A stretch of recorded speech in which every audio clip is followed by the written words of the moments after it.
listeners, and welcome to High Tea Mystique with your hosts, Kat. And I'm Tess. And Pam. In a world changing faster than the time it takes to brew a cup of tea, High Tea Mystique reminds you that no experience is too big or too small to teach us something about ourselves. So join us for a cup of tea as we steep into adulting, womanhood, independence, and more. The aesthetic is very cute. We're very floral. We're very ready for it's very midsummer. That's what it's giving. Ooh, midsummer. Would you agree? I would. It's always spooky. Because of the Blue Lotus, I would. Yeah, this Blue Lotus. We'll get to that. So I guess we'll just get started. So hello, everyone. As always, welcome back to High Tea Mystique. Today, we have a very exciting episode. We have a special guest with us here, which I will introduce in a short moment. But first, I wanted to introduce, for the first time on this show, the tea that we're going to be drinking today in this episode. Yes. So, if you haven't realized from the title, this episode, we're going to be talking about the concept of people pleasing and saying yes to others versus saying yes to yourself. So, this topic can cause a lot of anxiety for some people. It is something that can be a little bit stressful. So when I was looking at some of the teas that I had in my pantry, I had remembered of this tea that actually the last time Kat wanted us to drink, and I thought that we had drank it, but we didn't. So we're going to drink it today. And it's called a Dreamweaver Herbal Tea Blend. This is a blend that I got from a metaphysical shop. It's actually called the Broom Closet at Graham, North Carolina. I had gotten it when I went on a trip over there to visit a friend of mine with Tess, actually.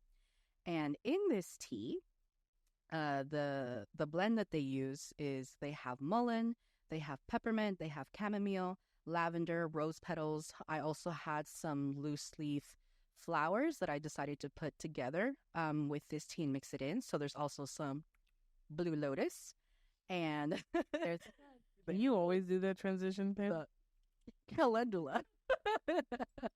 So what is this all? Like, why did I pick all of these things? So when I started reading some of the ingredients for the Dreamweaver, mullein, peppermint, those are all herbs that help with respiratory, right? Peppermint really helps open up the airways, and mullein is really good for just combating respiratory infections.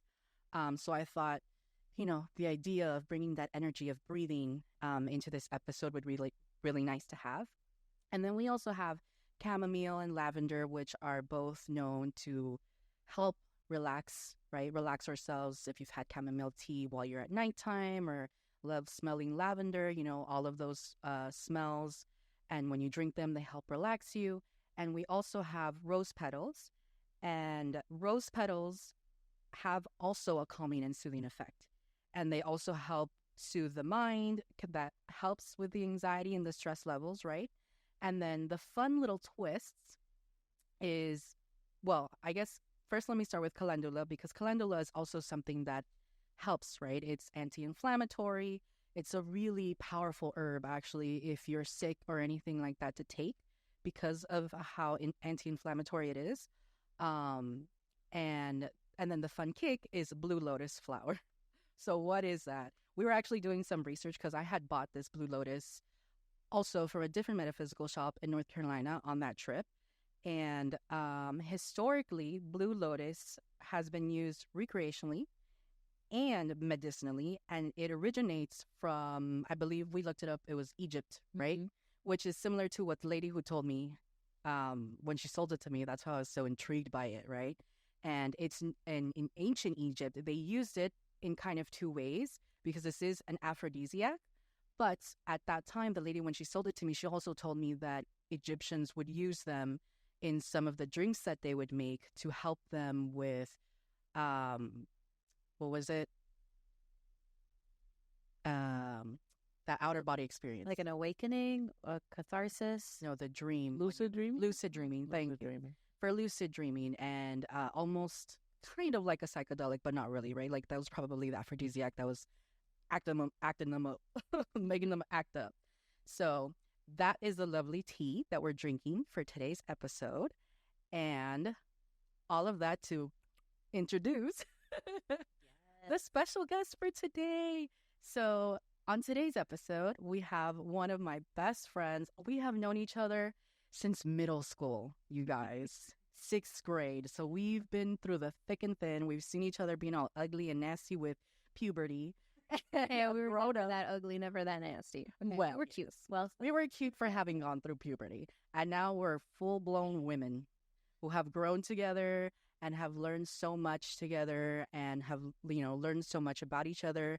And when I had approached Aliana about being a guest on our show, and if there was any topic that she would be interested in, something that she gravitated for was this idea of pleasing people or trying to garner the acceptance of people. And so that's what we're going to be talking about today. So welcome to the podcast. We're so happy to be here. I'm so happy to be here. Finally, I know we've been talking about this for a long time. Yes. I think even since conception of the podcast. Yeah. I'm like, yes. These are the ideas. This is the idea. The initial list of guests to have on the show. Oh yeah, for sure. She was number one planner for a long time. Yeah. So welcome. I hope you have a good time today. And we have some really good questions for you guys in this episode. I really hope that this is something, with every episode, we hope that there's something that you guys can take away from. But I feel like this is something that's really relatable, something that a lot of us can struggle with at varying degrees, right? And so the first thing that I would like for us to kind of talk about and share a little bit is just some of the ways that we've noticed as we've grown or just through our life experiences. Like, how have you noticed that people pleasing has kind of shown up in your life, right? Because there's different ways that it can kind of present itself. So I think just to kind of transition, I'm going to start just with Kat and Tess really quick. If you can just give us, how it's shown up in your lives, and then we'll move on to Allie. Yeah, for sure. Off the top of my head, when I think about people pleasing, amazing topic for today. And for those of you listening, just feel free to chime in with your own thoughts. We're so happy you're here with us.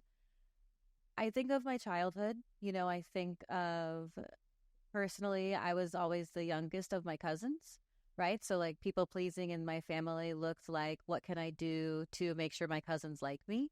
Even today, I was talking just with a group of people about childhood experiences and what's your most memorable childhood experience. And it's so interesting how in the beginning, it's a lot of trauma that like cycles through my brain when I think about my childhood, even to today, and it's not what I choose to vocalize, but it's definitely what's still there. And I think that it's because of that. I think as a kid, I looked up to so many of the older kids. And so I didn't realize how much I was willing to morph myself, to be accepted by sometimes my family and sometimes just older kids who were around. But definitely, just from like being a kid, wanting to be accepted by others, it's definitely there. So how little, how young I was when it started. Yeah, I think obviously it's going to be childhood for me because I think kids are... I'm going to have friends that laugh at this, but I think kids can naturally want to please the adults around them. So, of course, like making yourself smaller, making yourself acceptable is like the first thing that comes with people pleasing. And I echo all of that, really. And I won't repeat it because honestly, it's been the same experience for me, with probably the only exception being that it was my cousins in my range of ages, right? Like they were all in the same field as me, and also the adults in my family, because of just like I was a kid that my parents were older when they had me. So, my mom was 38, when I was a kid, and my dad was 43. So I was around a lot of older people, right? I was around like, even my cousins were 10 years older than me, so they were already teenagers and they were already talking to the adults. So I was like, oh, okay, so I have to work in that crowd. And I think with adults specifically, there's this want to really make yourself the least point of conflict, right? The least point of combat, I guess is a better way of saying it. Least point of resistance is another way I'm thinking of it too. Especially for me, right? I really thought that, being, and what I thought then was the perfect child was being the kid that, none of the adults had a problem with. None of the adults even had to think about. That was me being like, oh, okay, I've done a good job. But really, as an adult, I'm thinking back and I'm like, oh yeah, no, she was just terrified out of her mind, and thinking that like, if I'm not that child, then something's going to happen to me, right? Which is basically, I think, for a lot of us, why we people please, Yeah. Yeah. I think it's funny that you mentioned the whole idea of perfect child, because I feel like that's a good transition to how it showed up in her life. Because I feel like that's something, right, that really resonates, especially, I feel like as girls, just being girls, being the perfect little girl for your parents. But yeah, Ali, I would love to hear your thoughts. It's funny that Caitlin and Tess, your experiences are of being the younger one. I was always the older one. So I was the first grandchild, the first niece, the first daughter by like a large margin. I was the princess. I was the perfect little girl. So, straight out of the womb, I already had this reputation of being, la niña linda, as we say in Spanish, the perfect good little girl. And growing up, it was always about maintaining that image for my parents and my aunts and uncles and my grandparents, and then setting an example for my brother and for my cousins to come. And, growing up, while I wasn't necessarily a problem child, it didn't come naturally to me to not be a people pleaser. I always wanted to be that perfect person in my parents' eyes and in my own eyes, and, meet that expectation. I feel like growing up, it kind of morphed into now with friends and maintaining friendships and wanting to fit in school.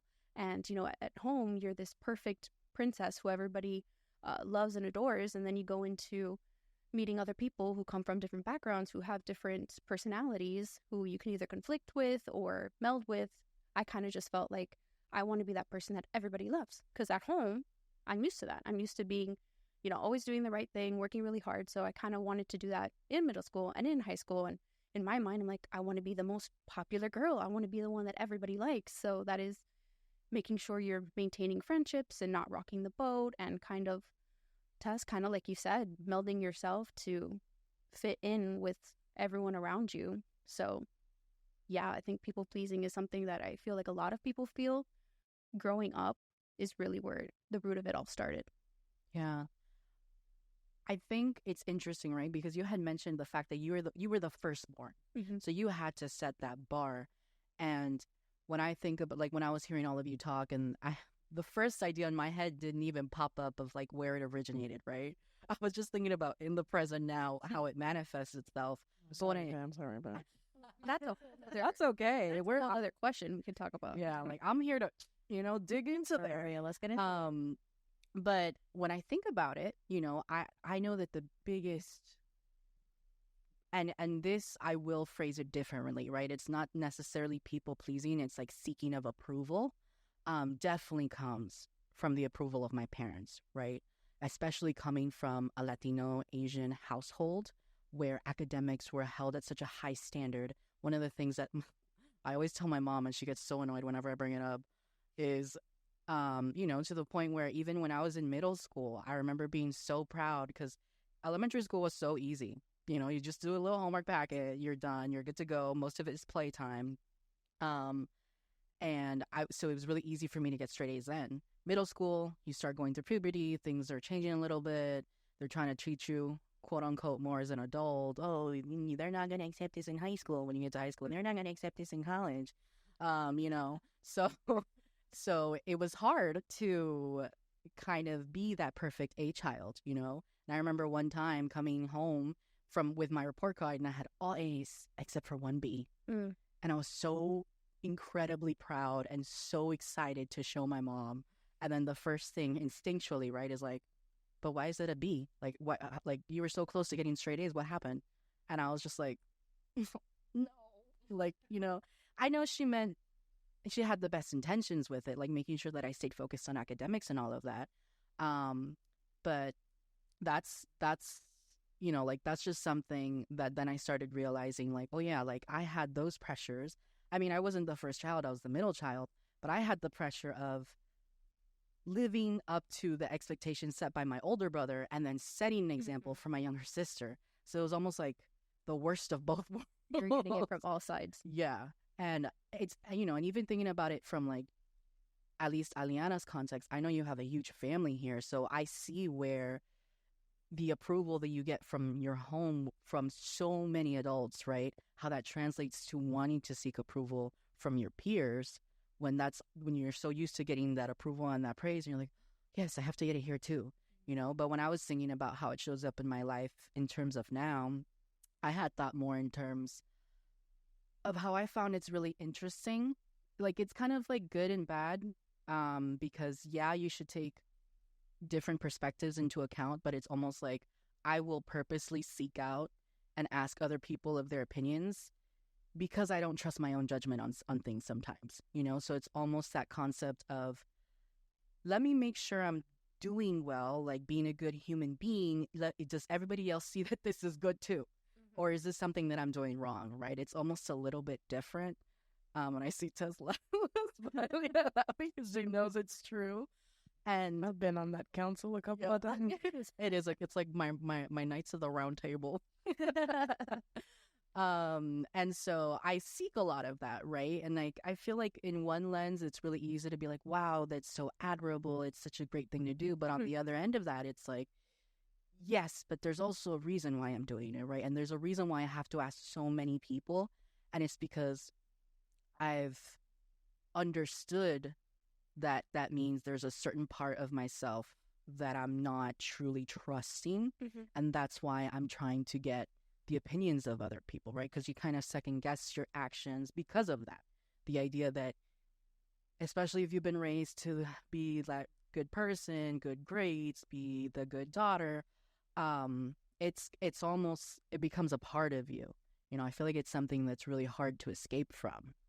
But yeah, so I love how, even though we've kind of all had pretty similar upbringings, there's still a lot of similarities. You know, you would think that maybe there'd be something different, but a lot of it just really stems from childhood development, you know, and how praise comes into your life. And it's interesting. This is kind of off on a different tangent, but it's kind of interesting when you kind of look at the parenting, the gentle parenting now of our generation. And it's not like, yes, you're doing a good job, but there's also a different parenting style where people try to let the child understand that it's okay to make a mistake. It's okay if you didn't get it perfect the first time, and trying to get the parent to not react as like a puppy that's like, good job, you know?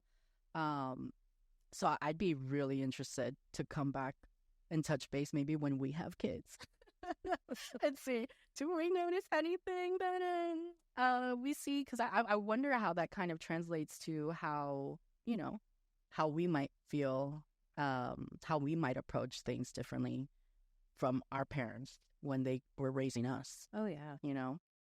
Yeah, I feel like there's a lot of pressure when I think back on it. I mean, I think my parents did a great job with me. I think I'm great. But They did. I think so too. Word. and I really do appreciate everything they did for me and helping me become the woman I am today.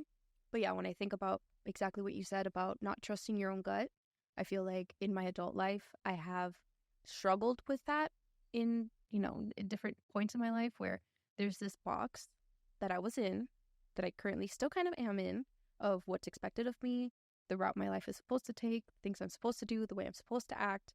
And then whenever there's something that's, you know, maybe not in that box, it's kind of like, well, then that's not for me, or maybe I shouldn't do that, or I shouldn't try that, or I shouldn't think this way, or, not trusting myself to be like, okay, well, life changes, you're growing up, get out of your box a little bit.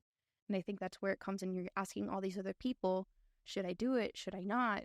And then at the end of the day, we're not trusting our own gut. I think because of that pressure to make sure we're meeting the expectations set on us at such a young age. Mm-hmm.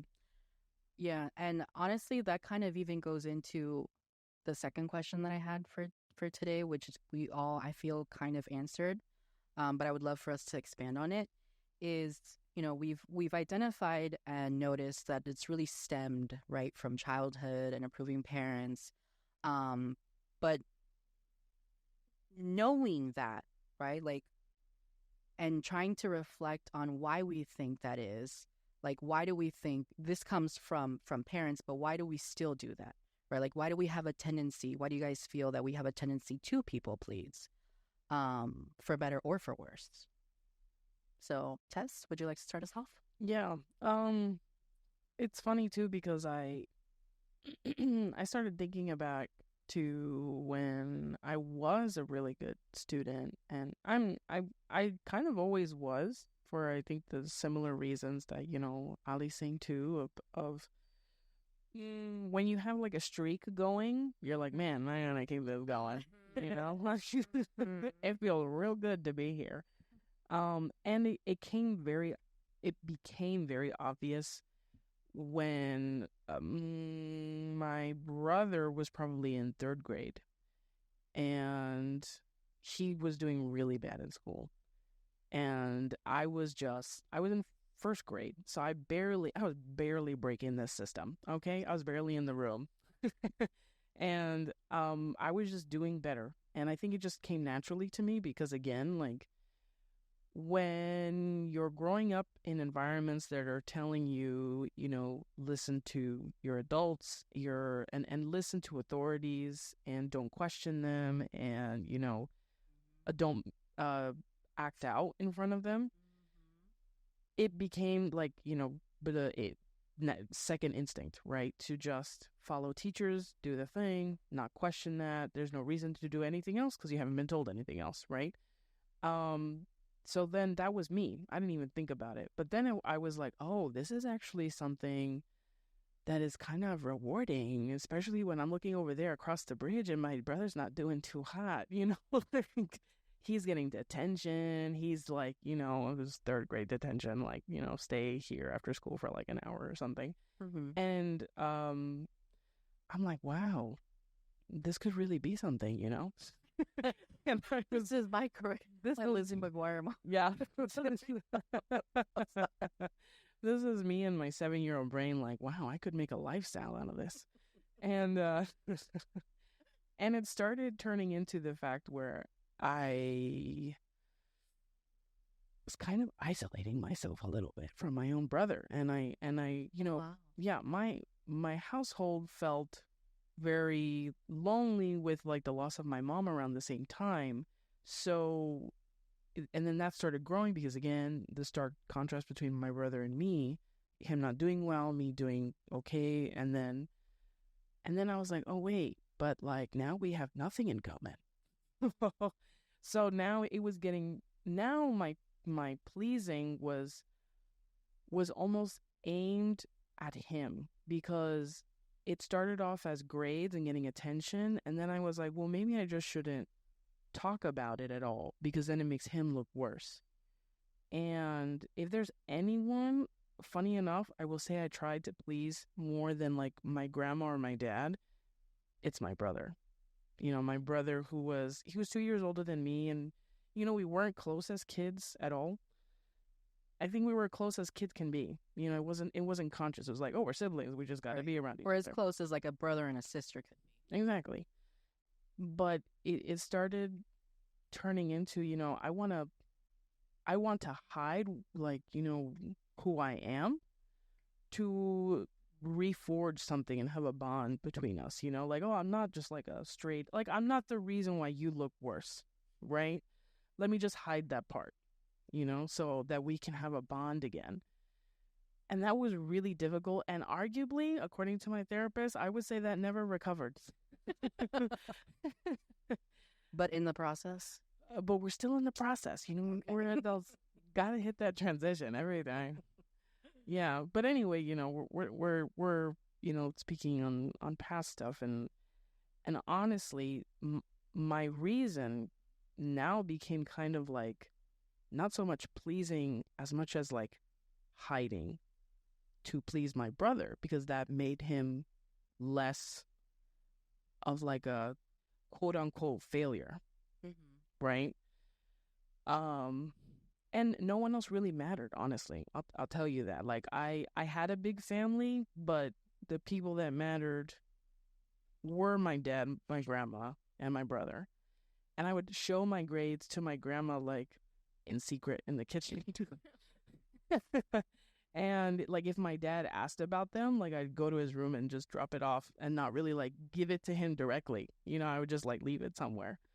And I remember one time my teacher, my fourth grade teacher called and this is when we had house phones, and I picked it up and she was like, and she spoke, and I was like, oh my God, why are you calling?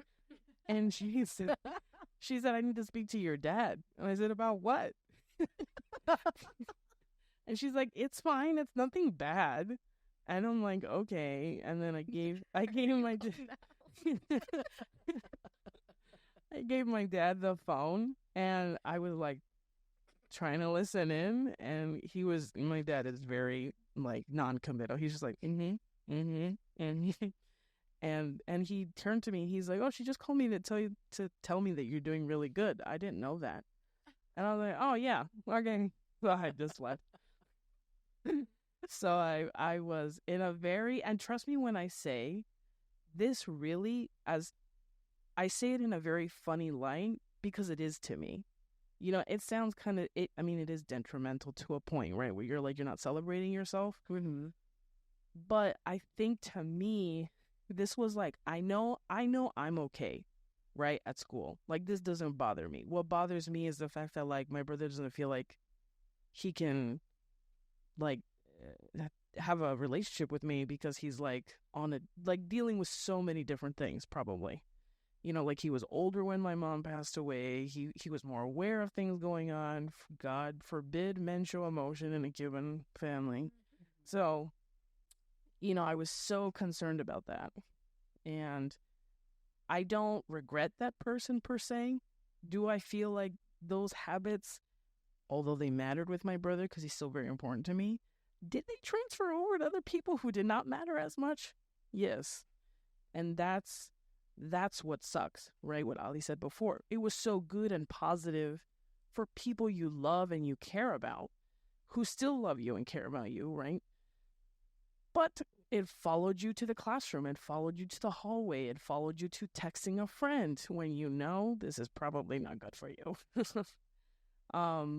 But you know, my people pleasing started definitely to forge like bonds with people I loved, you know, which is, again, so sad when I say it out loud. It was, I promise when I say like, it really didn't feel like such a big deal, but I'm sure now as adults we're like, oh, that probably wasn't the best thing, you know, for ourselves. Oh man, but yeah. Wow. I think there's so much truth to what you said, Tess, and you know, to some degree, I could say the same, but I won't, because I don't think it's my turn to speak just yet. You can.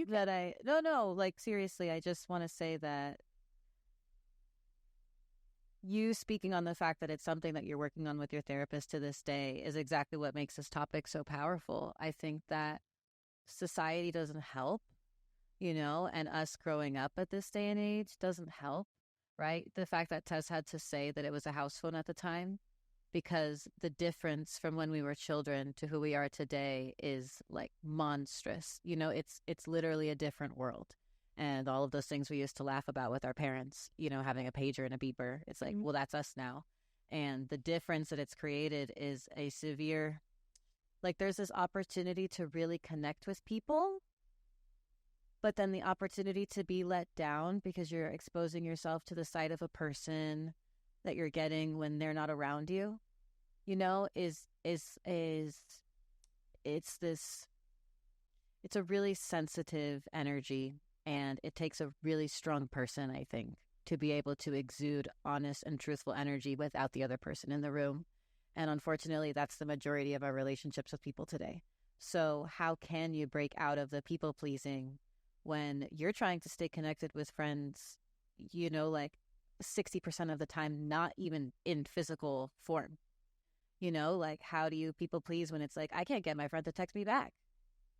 You know, so like, what's it going to take? How can I text them? How can I like message them? I know I can't call them, you know, or the sense of like, what's it going to take for this person to even want to hang out with me? Because I've got plenty of friends who are in the headspace of, you know, authentically coming out and saying like, you know, I'm feeling very inward right now. And I want to be honest, like I'm overstimulated by a lot of things, you know, and life is getting in the way. And it's like, I absolutely understand. But doesn't there come a time where it does now affect our friendship, right? Like, it's been this many times that you've given me that response to us not hanging out, you know? And it's like, is that people pleasing? You know, like me continually reaching out. And I think all of it is a yes, you know, and it's so embedded into who we are. And my answer would be like, how do I do it now? And I would say, the one thing I'm reflecting on this episode is that I objectively always thought that I people pleased for my mom so much. And I think that I kind of still do, but I also am my mom in a lot of ways. And I recognize that my mom loves to make people happy, you know, and like fill people with joy. And she takes from my grandmother of like being a natural giver of gifts, you know, that's their love language. And so I grew up with that being the understanding of what perfection looked like, you know? And so I guess in that way, I never felt like I needed, if I look at my actions, I don't think I ever really did things to really please my mom. I think it always came from, I am my mom, and so I do things to please other people. And so now as an adult, it's this idea of, I guess, kind of wanting to be contagious, you know, wanting to be a magnet and like battling what I have to look like in order to be that, you know, for people that I would like to connect with. And so I think that right now it's kind of a push and pull of, I ask myself a lot more questions. You know, I do a lot more discernment now.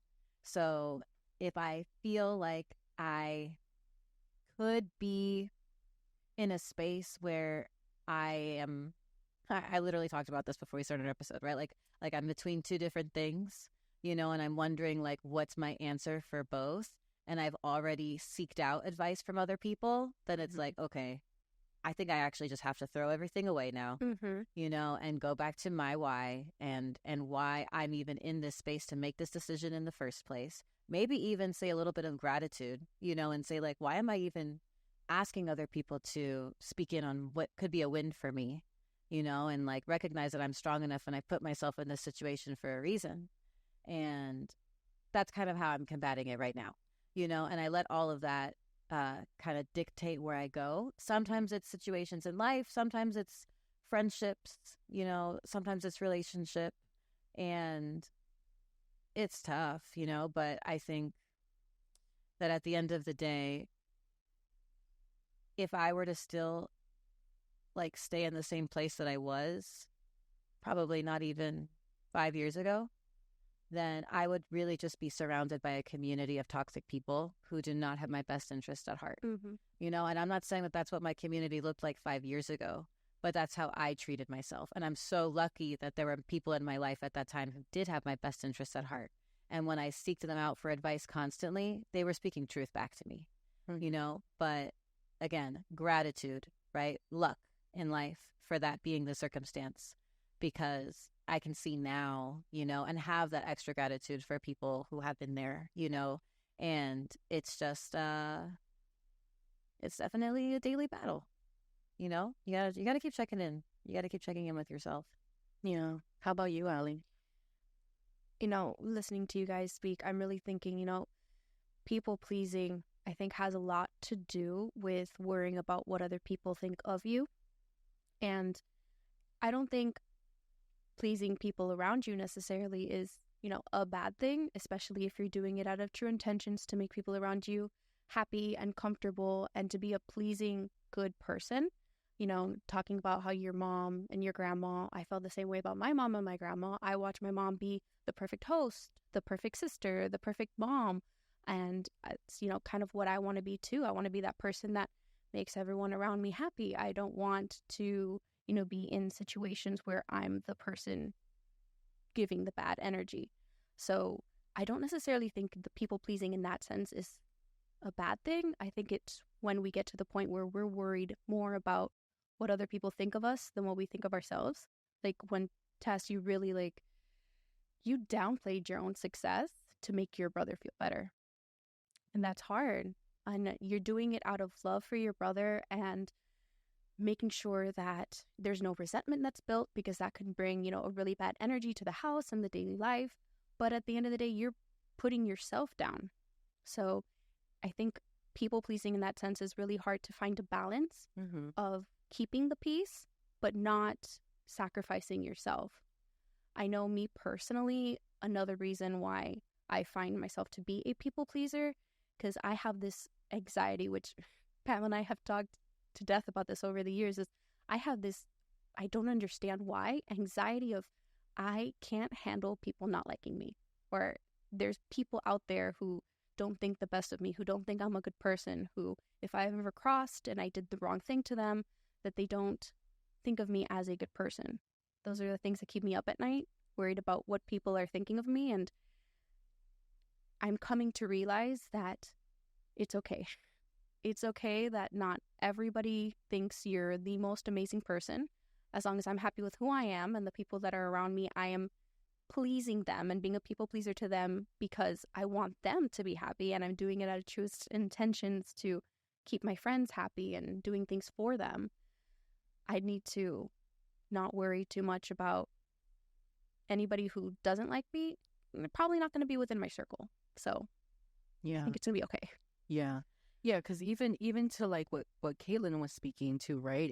It's the idea that, and even what we've been taught kind of leading up to, it stems from family, translates into friends, and that's where it kind of really, I think, builds up, right? Because now it's not that people in your life that are always going to be there. It's people who have a choice.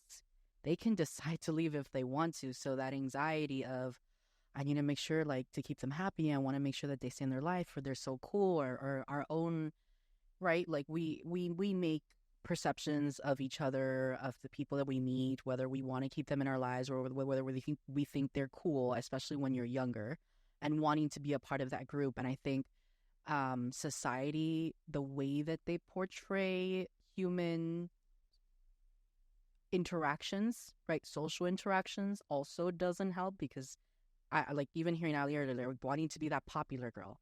That comes from the movies that we see, like in seeing the movies that there's the popular girls, but then somehow there's that one good girl that becomes, everybody starts liking her, or the idea of like the girl saving or changing the bad guy, right? Like it's still that approval of like, I'm getting somebody to like me for being such a good girl, following the rules. This idea, even with what Tess was saying earlier, you follow what the teacher says. You don't question it. If you question it, you get into trouble. And then when you're old, they're thinking, where are all their critical thinking skills? Well, we were forced to repress that, And when I think about why I have the tendencies to people please, I acknowledge that I'm a little bit different in the sense of I there are some friends that I would try to keep, but I also understood that, I mean, like if they don't like me or whatever, like maybe they're not the person for me. Right. Like if they're my real friend, they would understand. That's something that I feel like my mom did a really good job in telling me, like, no, it's okay. Like they'll understand, or don't worry about it. But I do know that in the ways that it has come up in my life, it's definitely come from this idea of not being a failure to my parents, right? And making sure that the sacrifices that they've made as an immigrant family trying to build a life for us here in America, making sure those efforts don't go to waste, which includes creating, being in good social standing, right? Being people pleasing in the workforce, making sure that I do a good job at work, that I get all those appraisals, that I get all of those recognitions, so that their efforts, the hard work, the labor that they've had to go through, right? The idea that they don't have the retirement plan that I'm going to have because they've had to either find whatever work that they could, which meant either labor work, doing their own small business, which they didn't have any retirement plan. That was just them trying to make things work, so that I could have the opportunity to find a job, to get a retirement, and not have to worry about everything they've had to worry about, right? So I think mine definitely, it shows up in a different light. It's very work ethic focused, but it definitely comes still not, I mean, it's gaining approval, but it's more so of just not wanting to seem as a failure, right? Like not wanting wasted efforts to go to waste. And I know that I've had this conversation with Ali and with Tess, and this idea of, it's almost a pressure that I build on myself, right? It's almost a people-pleasing facade, mirage that I put on myself, because it's not like my parents asked me this. They want to make sure I'm okay, that I can handle myself. They're not asking me to make sure that they're okay, right? That's just the innate sort of feeling that I feel because of that, right? Like the sacrifices, the fact that I see how hard my mom works. When I see that she has guests over, it's part of the reason why I also love hosting and making sure everybody feels comfortable and has a good time. But it's still that fear, which I think is where that comes from, even for you, right, Ali? Where it's fear of just hearing those words of, it's not enough, right? And I feel like that idea has really haunted me for quite some time, and has manifested itself in different ways and in different relationships, the idea of not being enough for people. And I feel like a lot of it, of what we've been saying, Tess, like having to bring her light down so that her brother doesn't feel as bad. Even Caitlin, with the idea of acknowledging that maybe, you know, like you were putting yourself down back then, and if it weren't for these people that you were lucky enough to meet in your life to show you, like, no, you're good, you're enough, like this fine, you know, keep going. And even Ali, I know that we've talked about it and the struggles of family acceptance. It's just that idea, right? Like, is this going to be enough for anybody? And then at the end of the day, I feel like we have to remind ourselves, the only person we have to ask that question to is ourselves. Is this enough for you? Mm-hmm.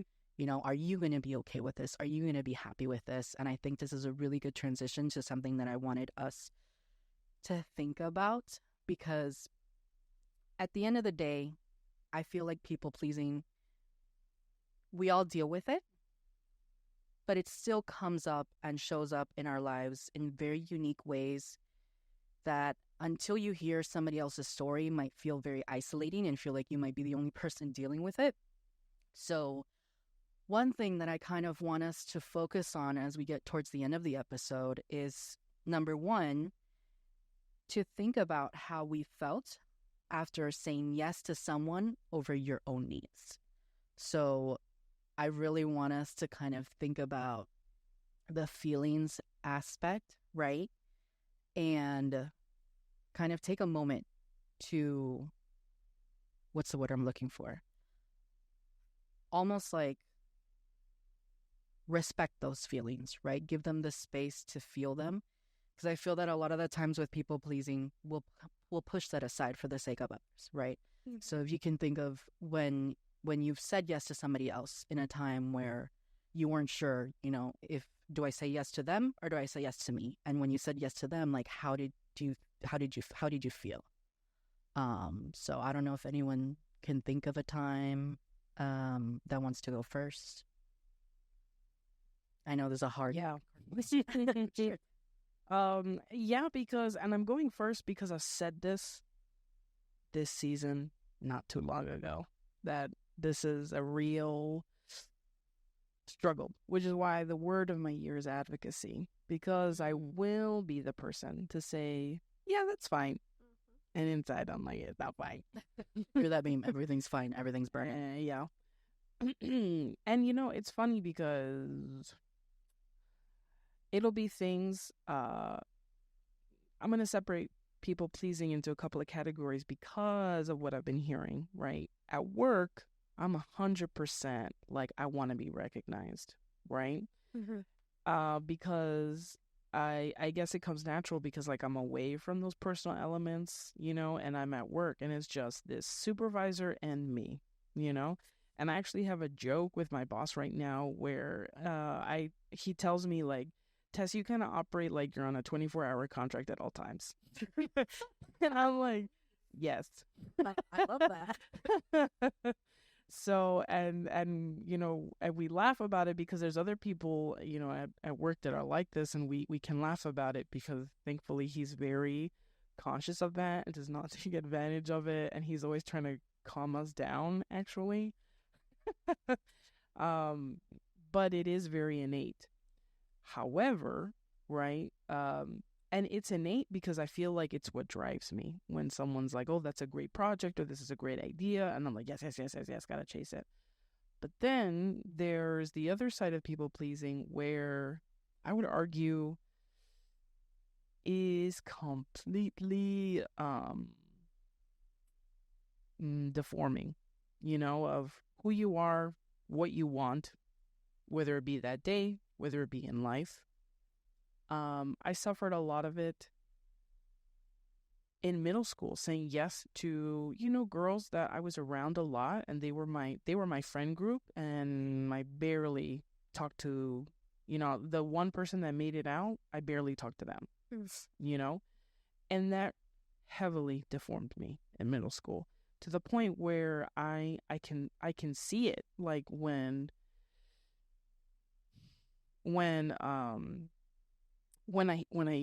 I see kids do the same things, when I hear it, and I'm like, ooh, like it makes my skin crawl, and it's because I know a passive acceptance when I hear one, even if you hide it the best you can. I feel it, I feel it even like on the streets or when someone's on the phone, specifically when I look at other younger kids that are like, in or around my friends that I just know through them. It's tough because, and when I speak to them, I really am speaking to myself. Like, you don't have to say yes to that person to get you to like them, right? And no one ever told me that, bless up Pam's mom. Should have had her around during that time. I really did think that, to agree and to meet someone's demands was how I was going to have friends and how I was going to be happy for the rest of my life. Very wrong. Every time I say yes now and I really don't mean it, I'm like, I get so mad at myself. I can't think of a specific moment, but I know it's happened. Like, I know it's happened where someone will say like, oh, are you okay with me doing this? Or, do you want to do this instead of that thing that you propose? And I'm like, and, there are times where, of course, like, because I am really consciously working on this, because advocacy is my word. And I actually did it today with Pam. Very solid practice before we recorded this episode. Yeah, look at that growth. I even told her like, man, Pam, I'm really upset about this. I don't want to do that. And then she was like, yeah, you do have the right to be upset about that. And I was like, you know what? Yeah, I'm all right about it. No way. Yes, it happened. Yeah. I said no. I'm sweating. And it's funny because, I have Pam right in that moment. And there are so many moments that I can't think of that have happened. And I almost get stuck and I ask my therapist, like, like, and I tell her, like, I can't think of it right now, but I know it happens. I know I do this and I don't want to. And I feel like sometimes I just don't know how to undo it, And she'll tell me, she'll give me a script which bless her, she'll tell me like, there's nothing wrong with telling someone, hey, I know I said yes to this like 30 minutes ago, but I've actually been thinking about it more. I understand if you want to do that. I don't really think I'm up for that today, but if you don't want to hang out because of it, I understand. Right. She makes it look and sound so smooth. And I still feel myself like when I summon those words, I'm like I'm shaking, it's hard. It's hard because it's painful. It's even painful to say no, and it's painful to say yes. Yes is easier because it's so instinctive. Like, I'm like, yeah, sure, okay. Then the pain is only on you. Exactly. Right? That's easier to accept for a people pleaser, I'm sure, right? So here's a question. Do you think that the feeling of pain when you say yes versus saying no, which one ends up lasting longer? Yes, 100%. Because as Ali was just pointing at, like, between us quickly, like, that's pain on me. And man, is that harder to carve out than that's harder to live with. Right. That's harder to live with. That's harder to carve out. That's harder to undo. Something that's, again, a great quote that I'm taking from my therapist is, how many times have you heard the word no? How many times, Ali? And I was like, you know what, you're right. And she's like, and you're still in one piece. See, where I think I struggle is saying no, then I feel bad. And then I know I've let someone else down. And then because of I can't have people disappointed in me. I can't have people not liking me. I can't sleep that night. Like, how long are they going to be upset at me? Like, are they not going to talk to me? Like, did I just, let somebody down and now, our relationship is a little tainted. But saying yes then means a lot more work for me because where my tendencies of people pleasing and saying yes, I have a very big family, a lot of different friend groups, and that's distinct because it's not a lot of friends in one group where, we all get together, we're all hanging out on a Saturday. Awesome. I made it. It was one Saturday. I'm talking different friend groups from different paths of life that it's like, not everyone's going to be together on the same Saturday. It's going to be this group is on one Friday, this group is on Wednesday, somebody needs me from here, someone needs me on this day.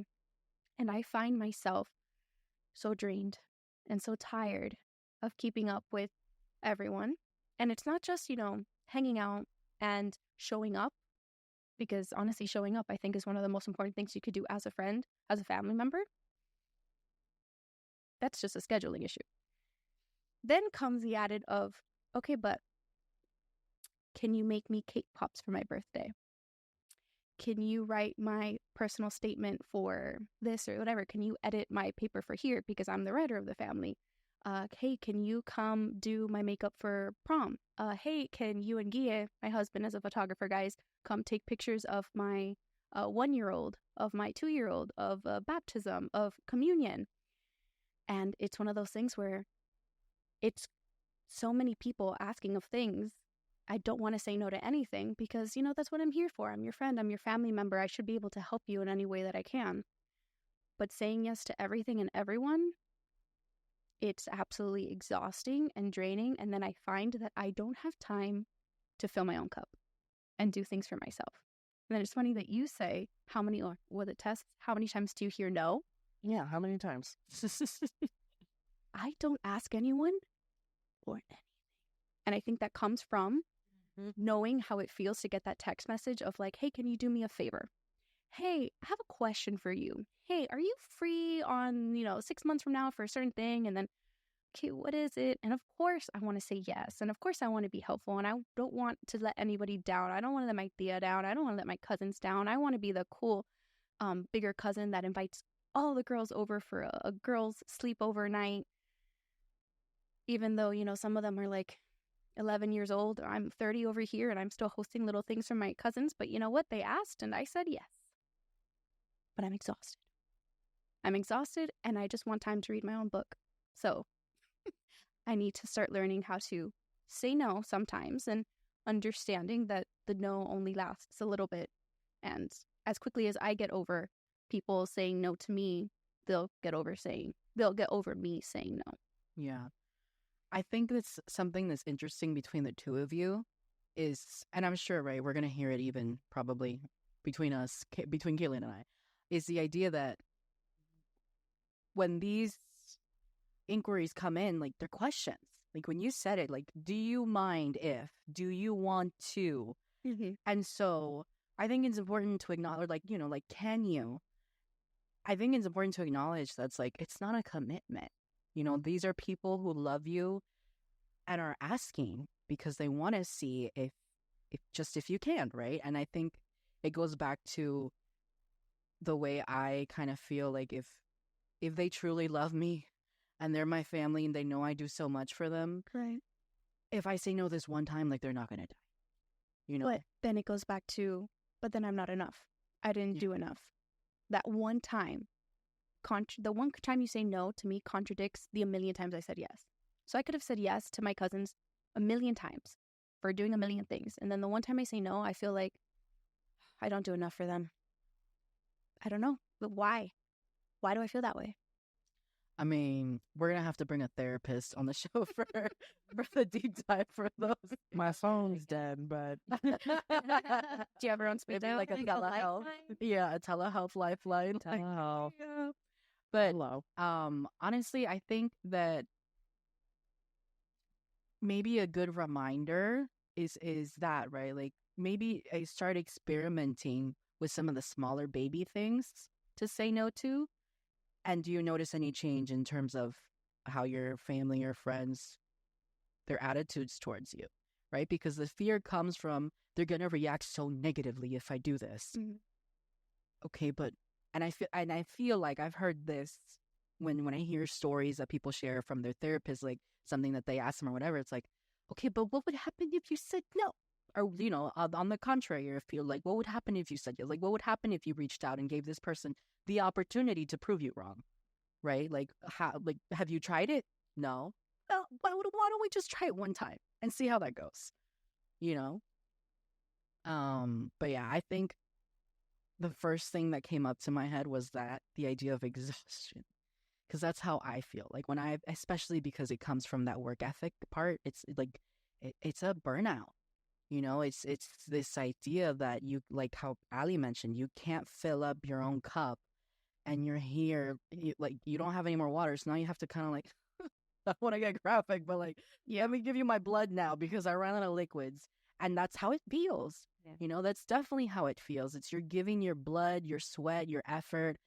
I feel like, especially as somebody whose love language is acts of service, immediately the first thing is exhaustion. Because that's like once you started saying like, can you do this for me, and like I was like, that's when I was like, oh yeah, I feel that, right? And that comes from not even people asking me, it's just me doing it to make their lives easier, because my love language is acts of service. And so that's huge. Yeah, as somebody who, like, the important word that you were saying, right, consideration. Oh man, you guys, when someone is not considerate, that is like besides being somebody who's not humble, those are like my two biggest pet peeves in people, like in terms of characteristic traits, right? People who are too proud and people who lack consideration for other people, because I am very much somebody, I'm not in that same way, right? Like, I won't vocalize my exhaustion. I assume that you will also be that you might have the same understanding of the effort that it takes, and so you won't take advantage of me. But I've had to learn the hard way that not everybody thinks that way, and I have to also do service to myself and vocalize that, hey, by the way, this is draining me too much right now. You know, like, I've done a lot of this for you, or I've done this in the past. I need a little bit of a break, you know, and that's okay. And I feel, again, you know, like when it's somebody who understands, fits your life, understands your lifestyle or where you're at in life, they're going to understand that. They're going to be considerate. Right. Be considerate and accept that. And then I think, just to go back to Kat's point, right? I do make sure, like, when they give me that break, in gratitude, I make sure that then I go back and check in with them, right? Because then something that I don't want our listeners to come away with is this idea of like, oh, I'm going to say no to everything and everybody. And it's like, yes, I love that energy for you. But if you do want to keep relationships, it's a two-way street. And I think it's an important thing for us to remember too. It is a two-way street. So if I'm giving so much, how much are they giving me? How much, and if I don't want to ask for much, then okay, maybe I can only do this much for you for right now. Give me a little bit of a break. But yeah, Kat, I would love to hear how you felt whenever you said yes to someone else over your own needs. So something that's been really interesting for me as a professional in the world of my performance, right? Like as an artist, an actor, is I noticed that the moment that I decided to pursue it as a career, I didn't look at everybody was now a coworker, right? Like every single person I was studying with, every single person I encounter professionally that I've worked with, like now my passion is embedded with work. And I think that I did, I think I had a lot of ups and downs with the people pleasing, right? Like if we were to go back to college, I had moments where I was like, nope, this is my moment. This is what I'm here for. I'm dialed in.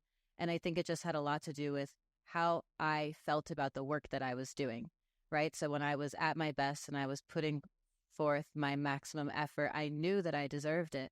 And I think that the struggle of like after school and after college, where the people pleasing comes in, is like it gets so real. And my career is just as important as your career. And the likelihood of getting picked for something has nothing to do with who is more talented. And it's this entire other separate bracket, right, of considerations based on look and or who you've worked with before or who you know, right, or where you went to school, like all of these other factors. So now I'm in a room and I'm like, oh, shit. Every single person in this room is just as deserving as me because all of us have this and this and this and this and this against us. So now I'm in this room and I've got all of these drills of what I'm told to think in an audition room, which is like, you're here for you. This is your role. This is you have to look at it this way. Otherwise, such and such things are going to come into play, right? And it's you're told it, and it's so different to do that when you see the people in the room and you actually know all of them. Right? It's so hard to see that professionally, right? Especially if you've gotten work. Like, oh, I'm in a show right now. It's really hard to go and do that. And then I go into an audition with a student from like when I was a senior, she was a sophomore. And after every single show I did, she came up to me to tell me how amazing or however this performance went. And now I'm supposed to say like, oh my gosh, you're so sweet, but also this is my job. It's hard to do that every single time. And so I noticed that that's me people pleasing in the audition room. That's me people pleasing and it bleeding into my career because of the fear of exactly what Ali said, like that maybe they will start to develop this idea of me because I'm the girl who takes their job, right? Because I'm the person that they'll see at every audition. And then I'm the person who will take the call back or eventually get the role. Right. And that's not necessarily reality. Maybe it's happened a couple of times. Right. But how would I even know? Because I'm making these decisions off of people who really are not close to me in any way. I just have this perception of what I think they might view me as. And it is crippling, man. And I would say that I'm working through it because life is about that. Life is about pursuing your own success. And recognizing that when you say yes to somebody else, you say no to yourself. And it's definitely what I would say has been like the way that I see it manifest in my adult life, is so much more professionally. Like that's really where I see it, because I could say the same for, as an actor, I end up doing jobs that I need to have on the side that like might facilitate some other interest of mine or something that I want to dig into more. But then it's even harder because it's like I am ultimately in a job that's not as passionate. So then how do I deal with wanting to move up or maybe even just make more money, right? But again, same thing comes into play, and it's like, oh, they actually care about this job, like they actually really like it here, or they have a family at home, and it again like can discredit me and my needs and what I have to do. And so I think that for a long time I just didn't vocalize that part of things. And so it's been pretty recent that I was able to share this with like the people who are close in my life. And like, thank God for getting older, man. And just being able to let go of that. Like being able to let go of talking about career, with friends. And we're all in different career paths, right? Which is the reason why it's so easy to avoid the conversation for so long.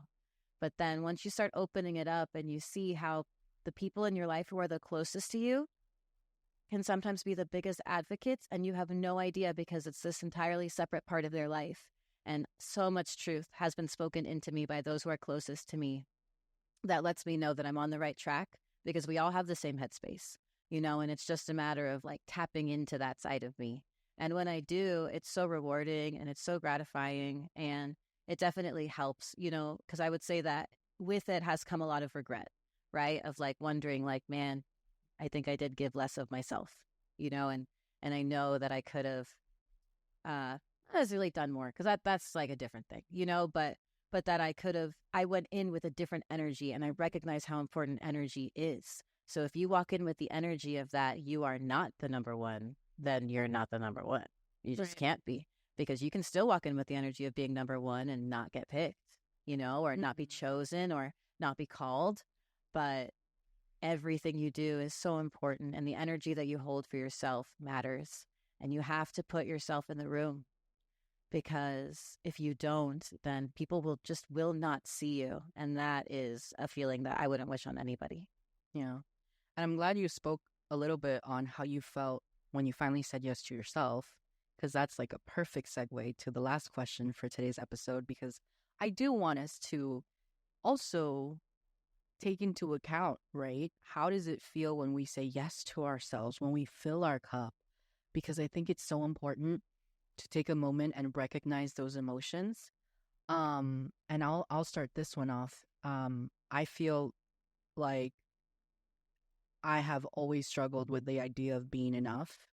And there was such a pivotal moment in terms of my spiritual and mental health when, funnily enough, during COVID, during the shutdown, I finally had some time to just focus on me, right? And that was when I was the most active, ate the most healthy, obviously, because we were stuck at home. I had the time.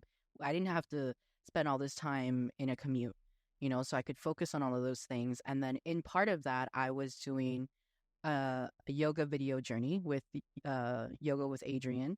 And I feel like I've mentioned this in a different episode, but ever since that moment where she asked us to lay down on the mat and just give ourselves a hug and just picture yourself, the first thing that I saw in my head was literally a little version of myself in the corner of a closet, in a dark closet, like scared, alone, kind of like cuddled up, like, crying, and just thinking like, oh my God, all I needed was myself, and the idea of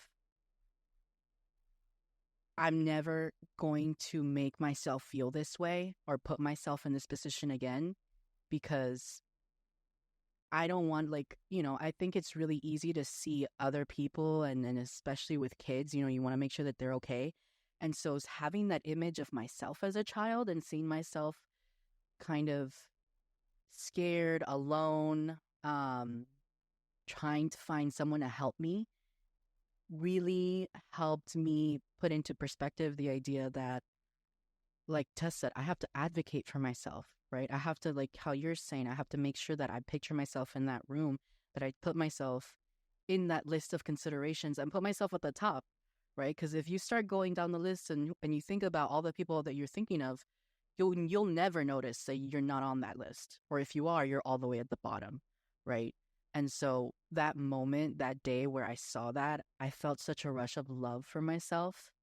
Um, and finally feeling like enough and understanding that the person that I needed the whole time was me. And so now when I say, I feel like I try to find a balance, right, between keeping those relationships with my friends, making sure that I keep people happy at a moderate level, because making other people happy also makes me happy, right? It helps fill up my cup. But also making sure, like how Tess was saying earlier, I don't put myself in spaces where I feel uncomfortable, right? Or if I do, just a little bit at a time, testing the waters, making sure it's a level that I'm okay with. And I feel like that's really, recognizing that when I do that, I feel so much more relaxed. I feel like I can breathe. I feel like I can really just enjoy that time better, because it's in a time and in a moment where I'm feeling okay, right, to handle that. And it helps me rejuvenate a lot faster. It helps me not feel as exhausted, because as part of people pleasing is that social interaction, and it can be really exhausting. And so I'm super, and also taking moments of like gratitude, under like being in a moment where I'm so grateful that the people around me, when I do put up that boundary and say, I'm really sorry, I need some time for myself, test notes. They respect that, and that makes me proud that I've been able to surround myself by people who can respect when I've acknowledged that I need time for myself. And it makes me feel so happy, and so blessed that I have them in my life. And I think it's a part of the reason why it's important to remember that these people, when they ask me, it is a question, right? The same way that I'm asking them, like, hey, this is the time that I need myself. Is this okay? It's almost like that checking in, right? That we were saying earlier. But I definitely feel so much relief, so much love and pride for myself for standing up for little me, and knowing, being proud, like, that image really made me understand and internalize the idea that little me would be so proud of the woman that I am today, and just thinking about that helps me guide so many of these decisions, especially the ones that deal with people pleasing, where I'm like, okay, well, how am I going to feel? Is this going to make me feel good, or is this going to make me feel, icky? And I feel like a constant quote that goes in my head all the time is, whatever you're saying yes to, you're always going to say no to something else. There's always a consequence to your response, right? So if you're going to say yes to helping this person, or yes to hanging out when you're not, ready, or anything like that, or yes to putting yourself in a situation that you're not okay with, you're saying no to yourself, essentially. So taking the time to have some moments where I also say yes to me, I think, yeah, it's been really like this tea, helping me breathe. Mullen. Mullen. It's that mullen and that peppermint. What about you guys? I was thinking about Ali's question of why is it painful, right, to say no to somebody? Like, why does it hurt? And we've talked a little bit about that, right? And something that came to my mind as well is that this is definitely an answer that comes from my own feelings about saying no to somebody. And I think it's painful. I think we feel like we can't do it because we are not living up to like that idol, that figure that we also look up to. And sometimes that's just like the image of yourself that you want to keep up, right? And sometimes it's your mom, right? Like Caitlin, right? Sometimes it's your super host mom, right? Like Pam's mom. And sometimes it's the family thing to do, right? And I think in a way we almost feel like we're deteriorating that part of ourselves if we say no. We're not being ourselves if we say no, right? Because that's such a strong part of us. Our moms, our families, our are things that make us happy. Oh, I know it makes me unhappy when someone says no to me, so I know I'm making you unhappy, and then that's hurting me, right? There's this like, and we were talking about acts of service before, right?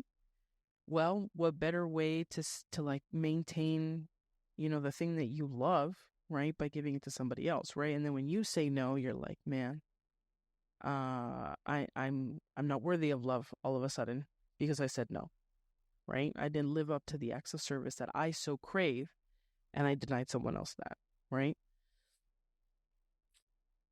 It's such a painful avenue to kind of mediate from, what you're feeling and what is fact. Did you just topple the family tree? Like, no, right? You said no, period, right? Is the sun still rotating? Is the moon still rising? Osmosis keeps on going, right? Cells are forming. Everything is still happening, right? There's something really comforting in knowing, and this might be hard because, especially for parents, I can imagine this is hard to believe in when you're a parent because you're thinking of a child probably, but when you're just thinking of any other person in your life, you not providing this thing, you not being that person, isn't really going to affect their day, their life in the long term. Because that no doesn't make who you are. That no is just a reflection of, like what Pam is saying, what you need in this moment. And someone who loves you will meet that, right? Of course, parents, that's very difficult because you're like, my child needs me at all times. I must be this perfect parent, right? But that's also really draining. Because if we're all thinking about this, the sustainability of that, there's no such thing as the perfect parent. There's also no such thing as like the perfect yes or the always yes, because all of those things are just going to deteriorate who you really are and what you're really capable of. If everything is a priority, nothing is, right? And it's difficult. It's really difficult because saying and training yourself to separate yourself from those emotions of failure, letting somebody down, it's training. Man, is it training. And it's difficult because I am not a foolish person to think and tell somebody, oh, you should just say no. Because that's like telling someone who's never lifted a weight in their life to like bring up that 500-pound dumbbell, won't you? Like, no, that doesn't work that way. It's a process, it's step by step. It's also understanding that sometimes the yes is more of a feeling that you're protecting people from that doesn't exist in their heart. Facts. It only exists in your heart, right? Because this is like, you value acts of service, you're doing this, but that's your sphere, right? That's your jurisdiction. That doesn't mean somebody else sees and feels and weighs the same things that you do, right? So saying no and yes, no to somebody else, yes to yourself, is extremely valuable in your jurisdiction. And really, it's an example. It's an example. It's an example you're setting to the people you love the most. If you think saying yes is infectious, you will believe the progress saying no will do. It's some serious stuff. Yeah. It's so true. And I would like to answer my question with an anecdote. Sure. Because I'm a big fan of a reality show, And I definitely recognize that most reality television is not real. But I will stand by Survivor, man. Like, Survivor keeps it too real. And there's plenty that they don't show. Because for anybody who doesn't know Survivor, if you haven't heard an episode where I have talked about it before, and we are in the middle of, we're coming up on the end of an incredible season right now. So I have to reference it because I think that people pleasing is so embedded in the show because, as we know, it's human nature and Survivor is human. So there is an episode on the show where you fight, you play games. Sometimes you win immunity from the next vote, right? So you know you're safe on the island. And sometimes you play just to win food because you're surviving on this island and you have to find your own resources. And so this is a particular challenge for reward. And reward is interesting because you usually get to pick a couple of people who didn't win to come along with you. So this is when strategy comes into play, right? So you have to, not everyone's going to get to go. So you have to be super conscientious of who you pick with you because you might want to take your ally, but maybe your ally is secret, right? So you can't take your ally because if you take your ally, then it's really obvious that like, why are you taking this person that you never talked to, right? Or you take your biggest enemy, but then in taking your biggest enemy, you didn't tell your ally and everybody knows they're your ally. So now your ally is pissed, right? And they're like, I'm just hungry. Like, I just want to go and eat and celebrate and have a shower. And so that's what is at stake here, right? Just to paint the picture. So I watched this episode and she is currently like at the top, right? Like she's a power player in the game. She wins reward. Also, she's a mother, just a side factor, right? So you know that she's naturally nurturing and cares for other people. And she has to pick people for reward. She gets to pick 2 people. She picks the first person, no problem, right? It was a very clear candidate, like not an ally, not a clear ally, but also like not an enemy, right? So just a neutral. And then she cannot decide for the next person. So she says, I'm going to pick between these 3 people. State your case. Never happens. No one ever does this because everyone is hungry. Right. You just pick your people, right? And so she's like, state your cases. And so they each kind of say, and everyone's like, I don't want to do this right now. Like, you should just pick whoever you want. Like, I'm not going to fight over these people. I don't think I deserve food any more or less than them. 2 of them said that. The other person was like, I haven't eaten in 22 days. I'm allergic to this, this, and this, and this. I can't eat anything that we can find on the island. I would really like to go.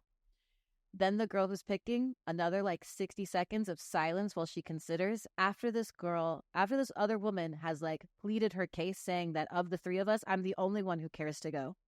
And then after 60 seconds of silence, the woman who gets to pick says, okay, the girl who really wants to eat and this super strong guy who just won the last reward and has eaten recently, rock, paper, scissors. And guess who won? The guy. So immediately after, everyone's like, oh, like audible gasps, like across the room, even when she just said to do rock, paper, scissors. And so it's like everyone else sees this as like, that was absolutely messed up.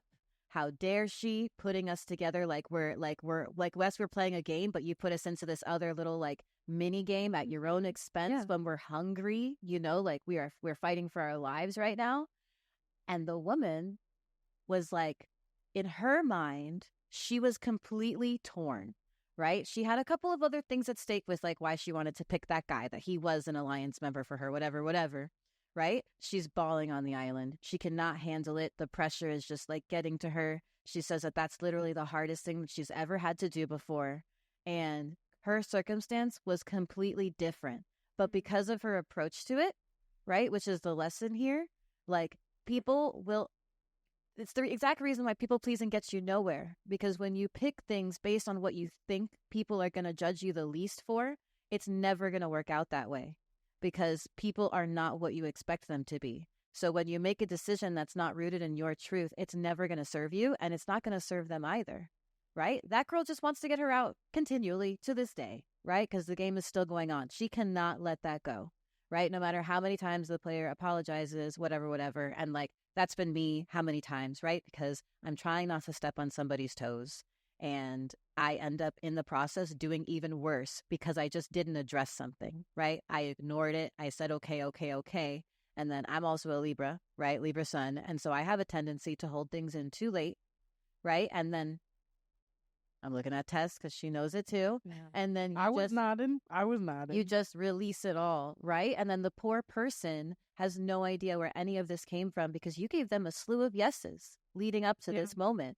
So you don't even have anything to blame them for, right? And that is the truth of the episode that I think that we've all hinted at, right? Pam's definitely hinted at this, is like sometimes it is your own fault, right? Like sometimes you're the one who's digging your own hole for you to sit in because you have your people who are telling you to stand up for yourself, right? You have your very clear answer as to why you shouldn't be doing this right now. And even still, right, you continue. And there's going to come a point in some relationships where like people can't keep trying to pull you out of this, right? So just a message, it's a hard thing to do, but it is something that you have to do, right? Don't be Maria. That's the name of the player. Don't be a Maria. All right. Be a Kenzie. Watch Survivor, season 46.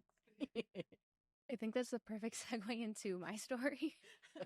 I considered whether or not I wanted to get into it, but you guys have been like so honest, and the vibe of this whole podcast every time I watch you guys, and like they get so vulnerable. So for me, there haven't been many times in my life where I have said yes to me at the expense of saying no to everything else around me. Except for a few years ago when I decided to end my engagement to my previous fiance.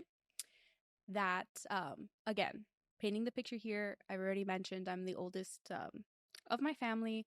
I'm the perfect little princess, getting married to my college boyfriend who was, all intents and purposes, great guy.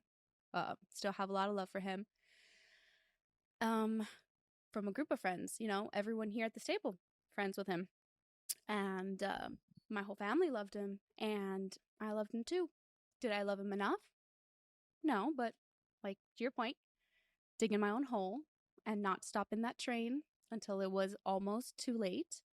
And it was a huge shakeup in our friend group in my family when I was just pushed to the point where I needed to either go with my gut or possibly wind up married to somebody who I wasn't right for and who wasn't right for me, just because everything was okay, everyone was happy. We would have, probably been fine, but fine I don't think is good enough for a happy long-term marriage. And to make my decision, I really did push away my entire circle for a bit. This was all happening during COVID, so that was actually kind of easy. Just kind of locked myself up in my room and came to terms with, okay, well, yeah, you're going to disappoint people and you're going to, hurt people, and people are going to be shocked. It's just so unlike you to do something like this. And I came out of my room and I went and I told my mom, and she was shocked. She kind of had seen it coming because I had left a few hints there, and she kind of left me alone in my room knowing what I was doing. My dad didn't take it well. It was really, really, really hard. Then, of course, on top of that, there's a breakup. And, letting somebody else know that it's not going to happen, and coming to terms with that. But what shocked me the most was the amount of support I got after that from all sides of people saying how much they respected me for doing that, because they said it was a lot harder to stop a moving train than to just go with it. And my life changed completely, and I am now married to the absolute love of my life, somebody who I never knew that you could, the love that you see in movies and in books that I've always dreamed about, that I had kind of told myself, oh, it's all very fluffed up in stories. And no, there is, that possibility of finding that person for you. And when you know, but it was probably the first and really only time where I knew that I was going to go against the grain, that I was going to step out of that perfect little box, not, marry my first boyfriend like all my aunts did, like my mom did. My dad kind of took it like, what are you doing? You're not gonna, there's a possibility of you not finding anything better. You're gonna start dating now, and it's gonna be, super uncomfortable, super out of our comfort zone, because I had given them perfect little boyfriend wrapped up in box when I was 19 years old, and, never changed. And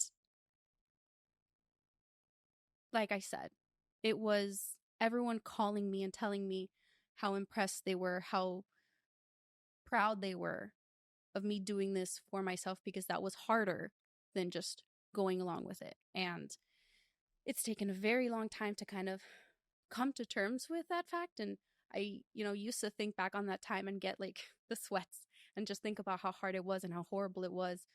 But I mean, what I got out of it and the life that I have now for making that decision is way better than I could have possibly imagined. And I thank everyone for that support.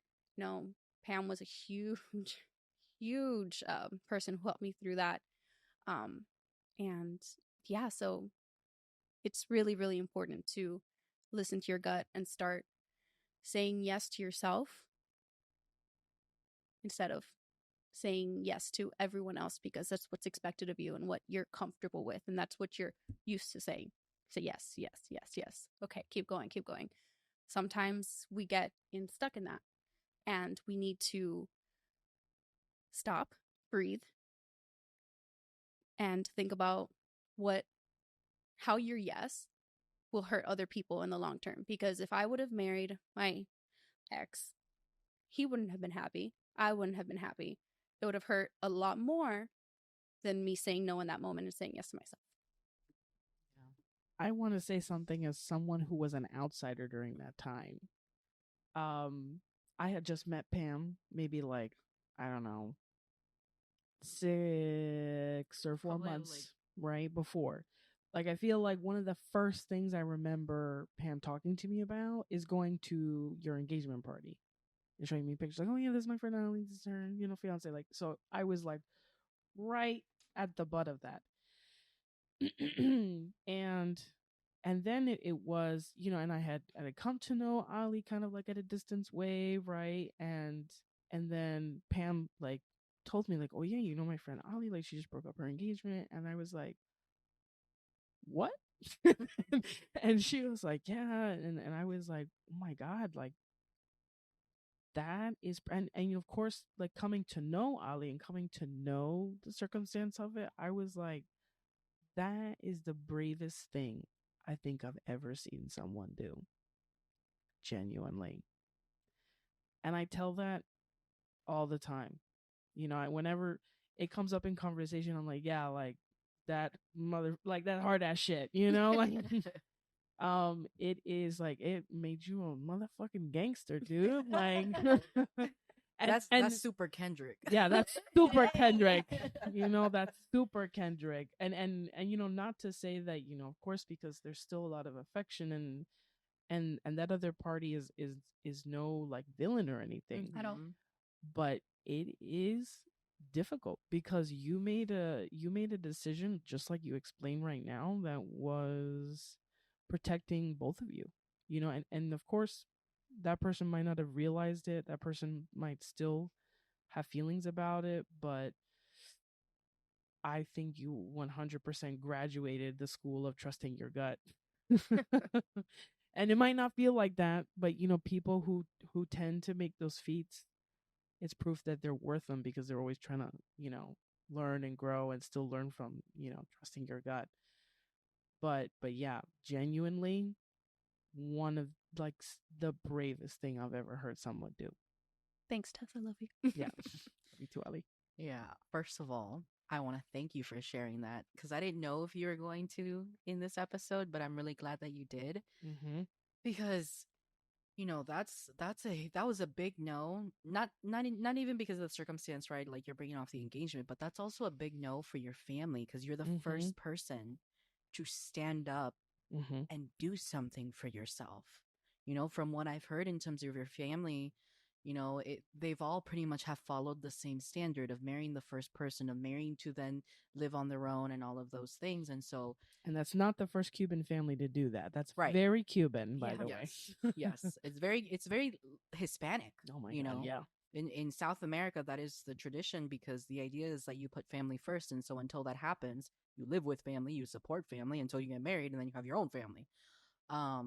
So when all of that was happening, and this happened, like, I can acknowledge that I was probably on a fume of like, yeah, like, stand up for yourself, because I had just recently broken up with an ex too, so I was on that train of like, yes, put yourself first and all Crazy of times, that. man. Crazy Yeah. Crazy Very times. interesting. But I'm so grateful, and I see the way that step, huge step, right, that you took for yourself has manifested in your life in other ways. And the shift in how happy you've become because you took the biggest no, of the most important no of your life, right? And now, even though I know that there may be times where it's hard for you to say yes to other people, I feel like there's a part of you that you've grown and you've learned to trust yourself. When it comes to something super big, you're going to draw the line. Yeah, You're going to absolutely. protect that part. You're going to protect that part of yourself, of your family now, and you're going to have zero regrets. And I think for me, that's kind of the biggest, besides everything happens for a reason, my other biggest philosophies or beliefs is the fact that you really should live this life without any regrets, right? Like, try all the things that you want to try, say no to all the things, say yes to all the things, and what's the worst that can happen?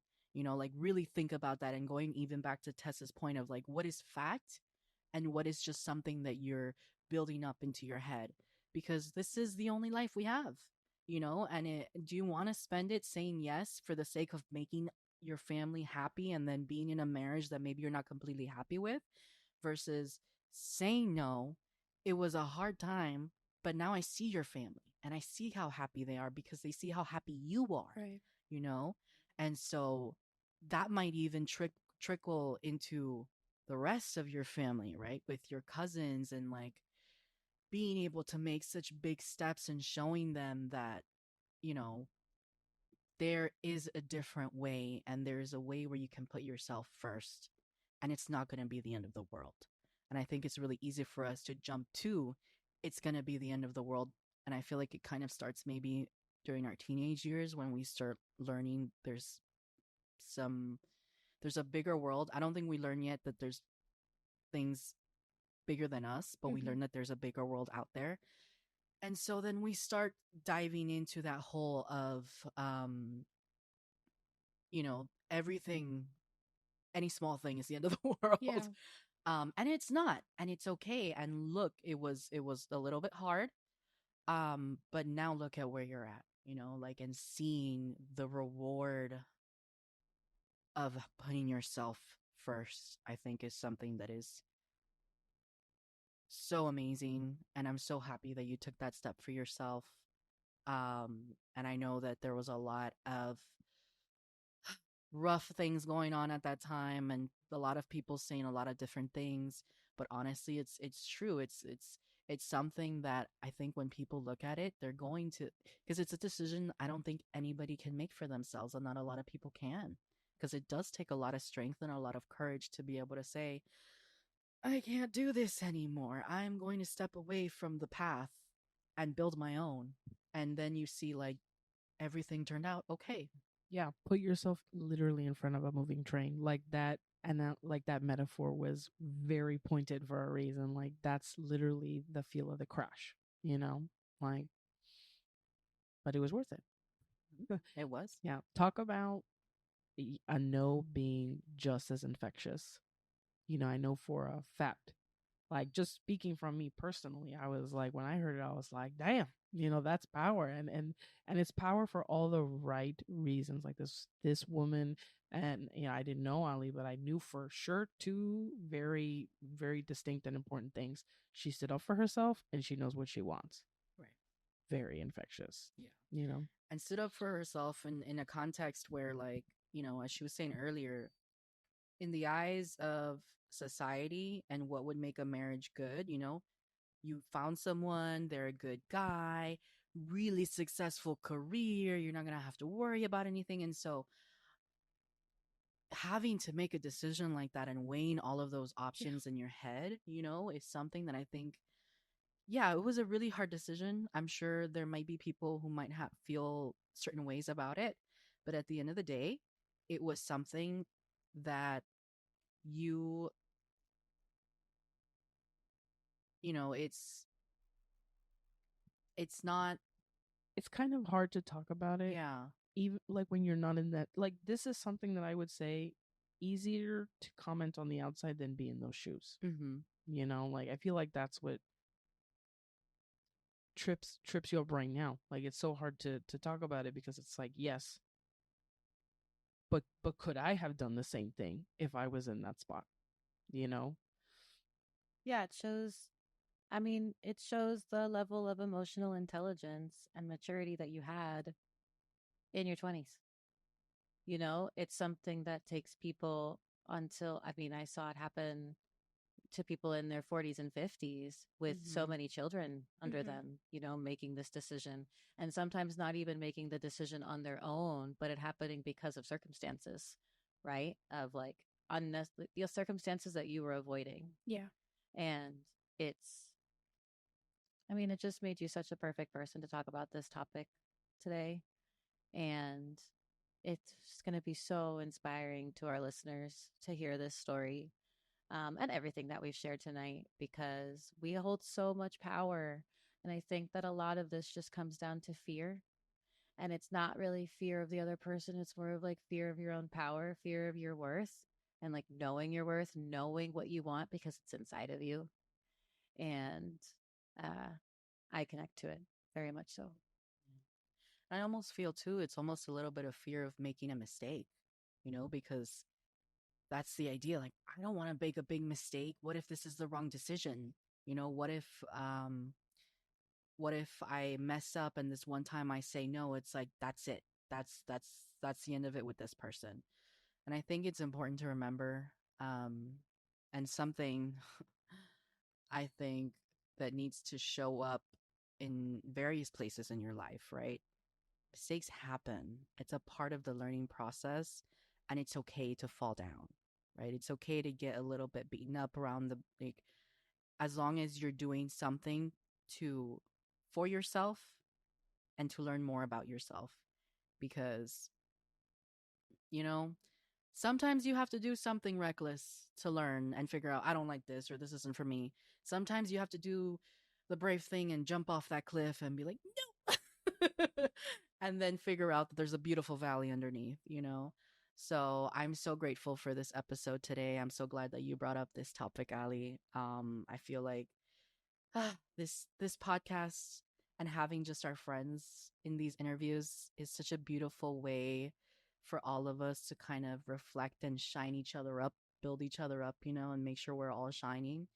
And I just love seeing the transformation, of seeing how these beautiful friends of mine, how much we've grown and how much we've learned. And now, part of one of the reasons that Kat was mentioning when we were first starting this podcast is feeling in that moment where now we feel like we can share this wisdom, and hopefully people will take it for whatever they need it for, you know?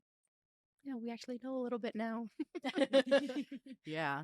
Oh, and something I do want to say that I did tell Ali, and we kind of repeat it to ourselves as our mantra, right? Is you did the best you did with what you knew at that time. Yeah. And I think it's so important to remember, because we had to remind ourselves that when we talked about it, breaking up with our exes after such a long time, it's like, you have to give yourself some grace. Mhm. You did the best that you could with what you knew. And at that time, all we knew is that we had to make parents happy, and that we were with this person for so long that the next logical step is marriage, without understanding that there's another way of, no, you can still take your time, or you could, before you do that, like, you want to talk about it, you want to check in with them, and check in with yourself and see, is this still a good match? Does this still work for you? Because, my friends, we evolve.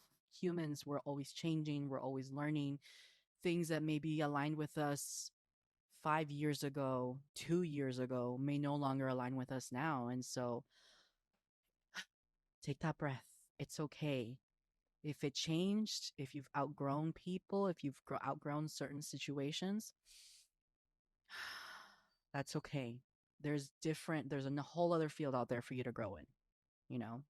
So before we end our episode tonight, or today, or this morning, whenever you're listening, as always, we want to get into the tarot and see what the decks have to say. So in today's episode, it took me a little while to pick the deck. I was looking at all my decks, and the one that kind of drew me today, I feel like I've used it in a different episode, but it's the Ethereal Visions Illuminated Tarot deck. And I think it's very appropriate because it is gilded in gold, so it has almost like a shine to it. So adding to that whole idea of making sure we don't dim our own lights, right? And as we were talking and reflecting through people pleasing, acknowledging and realizing how it comes up in our lives, and, you know, giving that space for our emotions and even sharing some of the things that we've learned, something that kind of popped into my head as we were talking. I know I have the AC a little bit cold, but I still felt very like, okay, I need to breathe. Or even as we were talking about certain things, especially Ali, your descriptions, it was like, I feel the weight of the world, right? And so what I kind of want to ask the cards, people pleasing can show up in different ways, affect us in different ways to different levels, different degrees. What is something that can at least help us get into this headspace to even process some of these things and put ourselves in that picture? Because it can be really easy to get into this tight, you know, feeling of not being able to breathe, feeling like you don't have any options, feeling like you might be stuck in an enclosed room, like claustrophobia sort of feeling. That I really want to ask the cards, what's something that we should remember whenever we're feeling this way? What's something that maybe we can do to help us get out of that space and into a space, an open space where we can breathe, where we can relax and really take stock of ourselves and our emotions? Um, because I think that's important, and that's a really good first step to start looking at what maybe you should start saying no to so you can say yes to yourself. So, okay. This is it. The first top. Okay. So let's see. Okay. So, the cards that came out, and I think I'm not going to take the bottom of the deck this time because I think these cards are enough. So, the first card that we have is the Seven of Swords. And then following the Seven of Swords, we have the Page of Swords and then the Page of Wands. And I think, I mean, again, I'm going to just pull up the deck just in case any other specific words for this specific deck comes up. So upright, the Seven of Swords is betrayal, escape, deception, or irresponsibility. And the image for this one, it looks like a young man. There's like a camp in the back, but he's holding swords. There's 5 swords that he holds in his hand, and then there's 2 on the ground. And for anyone who doesn't know, in the original Raider Waite deck, the Seven of Swords is a depiction of a man holding swords, and the 2 of them that are on the floor, he's kind of like looking back, you know, like, oh shit, I dropped my swords, or I'm trying to carry all of this. And the most important thing about this card to remember is this idea of discernment, and the idea of that you cannot carry everything, especially it being the Seven of Swords, because after the Seven of Swords comes the Eight of Swords. That's when all of these anxieties start coming in, right? It's the next one of the Eight of Swords. And the Raider Waite is a woman who is surrounded by swords, and she thinks that she's trapped and she's blindfolded, but she's not shackled. If she lifts the blindfold off, she could easily escape if she wanted to. Leading up to that is the Nine of Swords, where it's a person that's on the bed. They have the swords on the wall. It's very much a mental energy battle of these swords that the guy is kind of manifesting himself in his own brain. And then it leads up to the Ten of Swords, where ultimately there's a dead person and all the swords are kind of falling on them. They've impaled him, right? And so I think this is so important to remember that it's okay to not say yes to everything, right? And when you're feeling this way of maybe a certain tightness in your chest, take that moment to look back and see that sword on the floor and just think, do I really need that? Can I handle that right now? Like, I have all these other swords in my hand. And swords, if you know, one of them in your hand can be a powerful weapon. If you have that many in your hand, like if you see it, he's grabbing the swords not even by the hilt, but by the blade in his arm. And him carrying those swords, like he could easily slice himself, scratch himself, whatever it may be. If he falls, if he trips, like all of those swords, it is so dangerous to carry, you know? So I think the cards are kind of reminding us to remember that as safe as saying yes may feel, there's also some danger to it, right? And so be selective of what you're saying yes to. And remember, there's some things you're going to have to say yes, no to. Do you need the other two swords on the floor when you already have 5 in your arms that you can't even carry properly, you know? And then following that, we have the Page of Swords. And in this deck, it shows up as a woman. She looks like she's on some sort of mountain rock on the edge. She has this almost like a drape that seems to flow around her, and she is only carrying one sword up in the air. And for this, in this deck, oh, and something I do want to mention too, one of the keywords for the 7 of swords is deception. So I feel like it's really easy to deceive ourselves and to trick ourselves and lie to ourselves to think this is the better option to just say yes, when in reality it could be pretty harmful. So let me see if they have, okay, it's going to be in the front. So with the Page of Swords, some of the keywords that show up here for upright is thoughtfulness, clarity, curious, restless.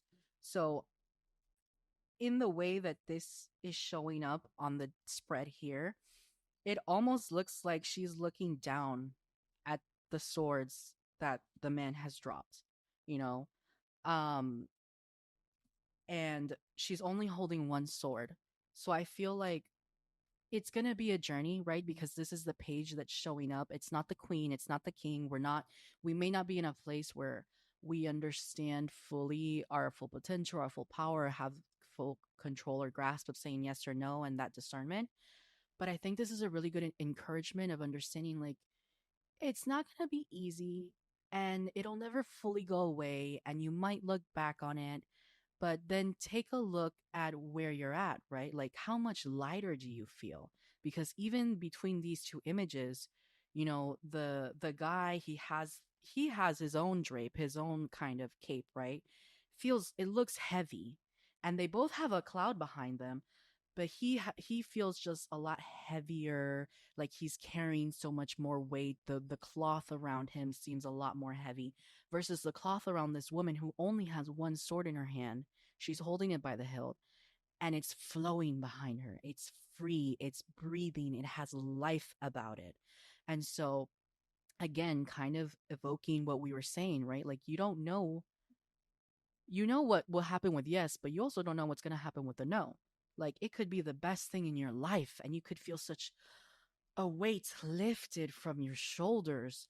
And then on top of that, I feel that the curiosity is something that's important to remember, right? Because we've mentioned it in this episode. Like, what would happen if this one time you said no? What are the facts? Like, let's lean into this curiosity for a little bit. Let's be a little bit of a detective. Is like, what is reality and what is being made up in my head? Or let's do a little experiment. What's gonna happen if I say no this time? You know, like, it's the page, it's the squire, it's learning, and it hasn't become the knight yet. And so it's a perfect opportunity when you're not sure. You're gonna have to learn. You're gonna have to take those steps and kind of experiment with specific scenarios and specific situations. And then afterwards, we have the Page of Wands. And this one, some of the upright keywords are enthusiasm, travel, creativity, exploration. And so I feel the cards are trying to remind us that, like, once you have those discernment, there's so much possibilities out there, because one, energy, it's fast acting, it's quick moving. The depiction shows somebody with a staff, and they're out, like they're outwards, they're in a field, they're almost like ready for adventure. I almost think of like the Hobbit, like the hobbits kind of going in with their staffs, walking around, right? You don't know. This no could be the biggest adventure of your lifetime. This no could open all of these different opportunities for you, things beyond your wildest dreams that you thought were out of your reach, that you thought were just fantasy and fluff and things you only saw in the movies or in the books. And look, it came in because you were able to say no to all that other bullshit, those swords you don't need. You said yes to yourself. You're like, I only need really one sword to defend myself. And now I have a whole ass staff, and I have all this power and all of this magic, and I can manifest whatever the hell I want into my life. And I can go wherever it is that I want because I put myself first. And so I feel like the next time you feel you might be feeling heavy, you might be feeling worried, I want to encourage you, take a look at the facts. Take a step back, maybe take a small baby step to saying no or experimenting in that way. Take a breath and then realize, kind of go through the questions that we asked at the end. How did you feel when you said no? Was it as bad as when you've said yes in the past?